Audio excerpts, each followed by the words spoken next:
Pero el punto es que en tu boda no hay duda acerca de sus sentimientos, eso puede darse por entendido. La pregunta que te hacen en tu boda es acerca de tu voluntad.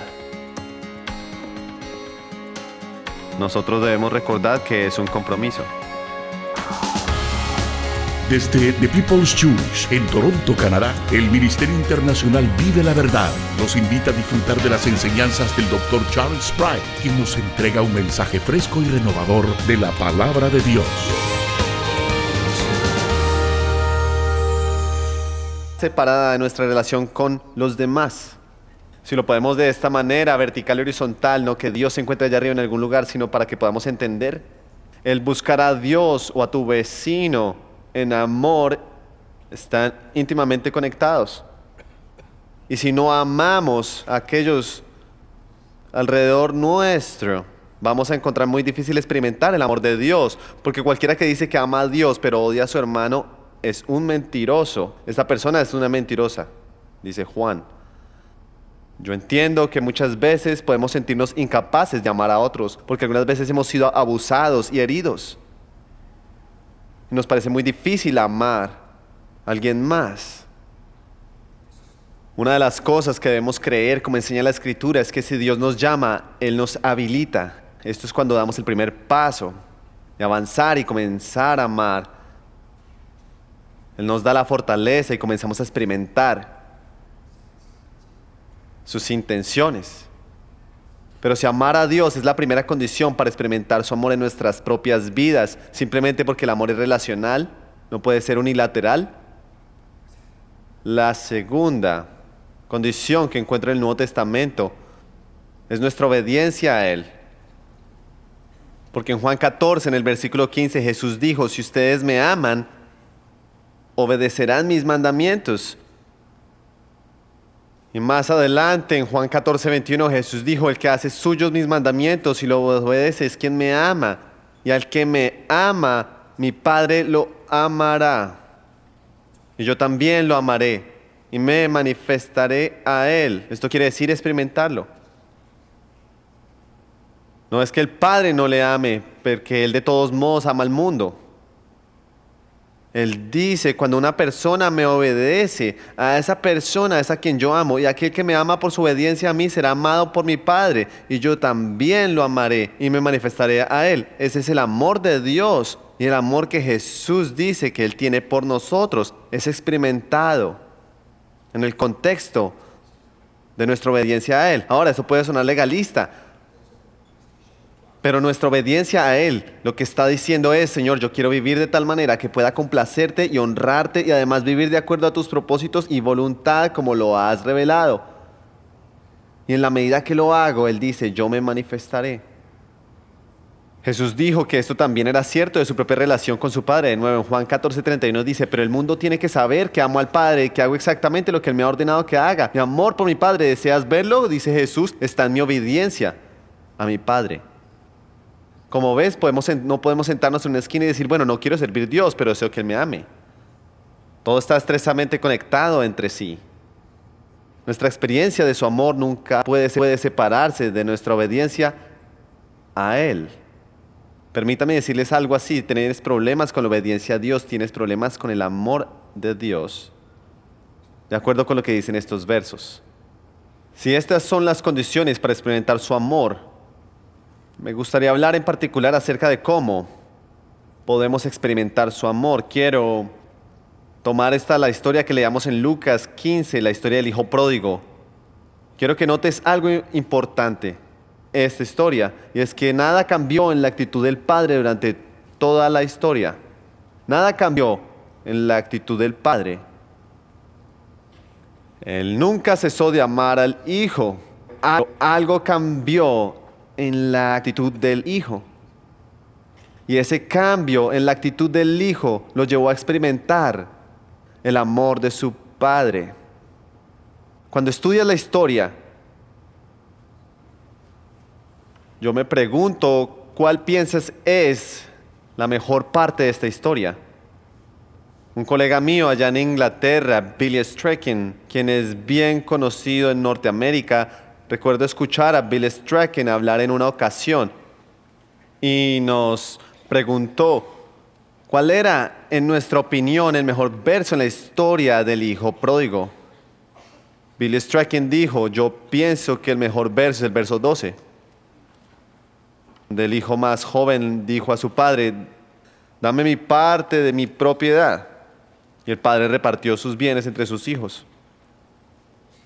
Y Billy señaló que la mejor frase en esta historia es cuando el hijo dijo al padre, Padre, dame mi parte de la propiedad. El padre lo dejó ir. Fue una estrategia de alto riesgo por parte del padre.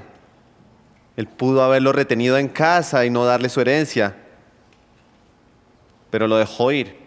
Un riesgo muy alto, pero permítame recordarles algo, es el mismo riesgo que Dios toma contigo y conmigo. Él nos deja ir. Como ves, el hijo se fue a un país lejano. No se nos dice a dónde fue, pero él fue a un país lejano. Este hombre había ido a un país lejano y lo que sucedió fue que terminó cuidando cerdos.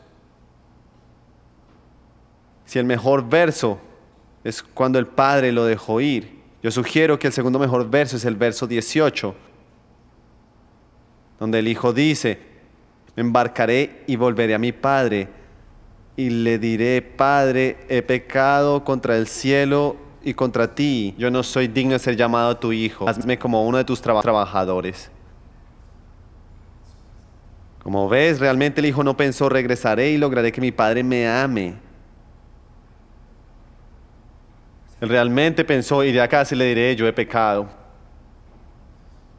En la experiencia de este hijo, eso fue lo que abrió la puerta para experimentar el amor de su padre. Él no estaba realmente esperando el amor de su padre. Él no estaba buscando esto. Él no regresó con un sentimiento, yo merezco esto, yo soy digno de esto, yo debo ser amado. Mi padre está obligado a amarme. Regresó a su padre sin exigir nada, excepto el reconocimiento de su propia descalificación. Yo no tengo derecho a entrar a tu hogar, solo hazme uno de tus sirvientes. Ese fue el espíritu con que el hijo decidió emprender regreso a casa. Y el verso 20 dice, todavía estaba lejos cuando su padre lo vio.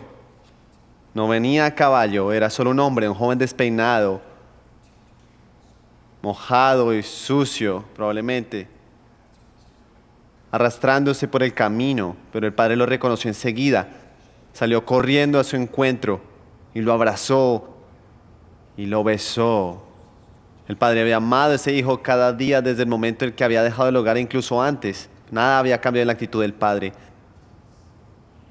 Pero el hijo empezó a experimentar algo que no había experimentado antes. Él comenzó a dar su discurso preparado. Padre, he pecado contra el cielo y contra ti. No soy digno de ser llamado tu hijo, pero antes de que él pidiera que le dejara ser uno de sus sirvientes, el padre ya había tomado el control. Había llamado a sus sirvientes para que trajeran la mejor ropa, que le quitaran toda tu suciedad, su ropa desgastada, y le dieran mejor ropa. Le puso un anillo en el dedo para restaurarle su dignidad.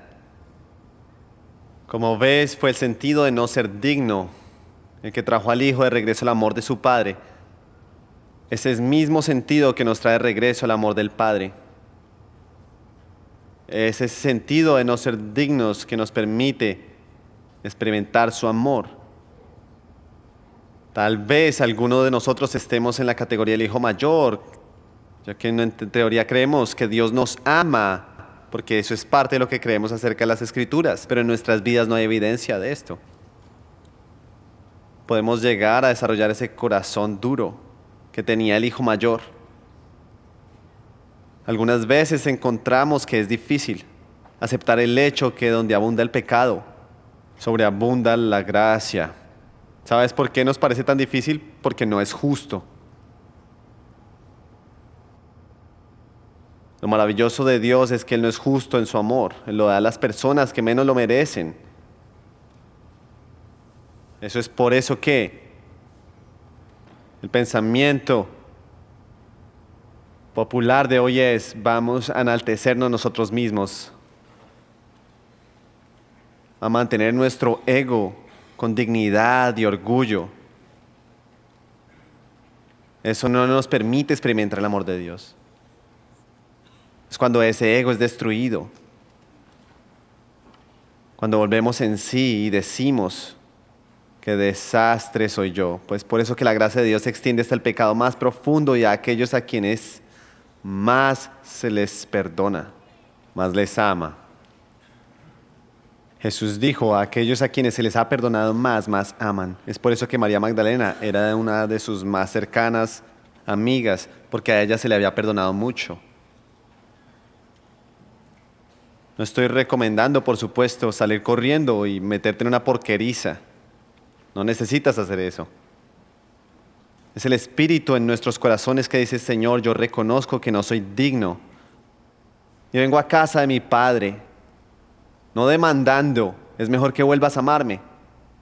Solo hazme uno de tus sirvientes. Y Él te toma, te besa, te abraza, te pone la mejor túnica. La respuesta no es para salir corriendo a emborracharse unas cuantas veces. No pienses que estoy diciendo eso. Aunque si has hecho eso, ven a casa, porque tu Padre te está esperando. Y la experiencia de su amor, aunque su amor nunca cambió, solo tomó lugar cuando el Hijo regresó al hogar. Y cuando el Hijo vino a casa, el Padre derramó tan gran amor sobre él que su hermano lo encontró ofensivo.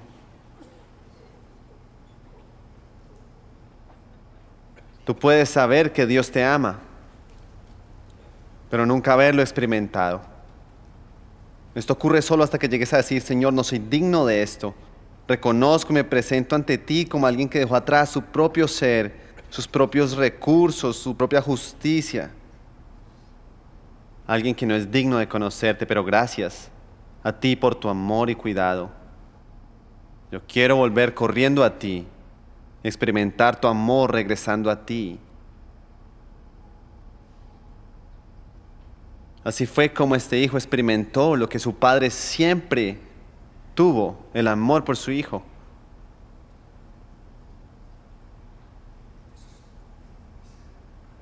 ¿Necesitas regresar a él hoy? Puede ser. Alguno de nosotros seamos cristianos, pero no sepas nada de su amor y has desperdiciado tu vida en alguna clase de porqueriza en algún lugar. Llega un momento cuando te despiertas y entras en razón y dices: debo regresar a casa. No a demandar nada de mi Padre, pero vuelvo a casa en humildad y arrepentimiento. Y descubres su amor.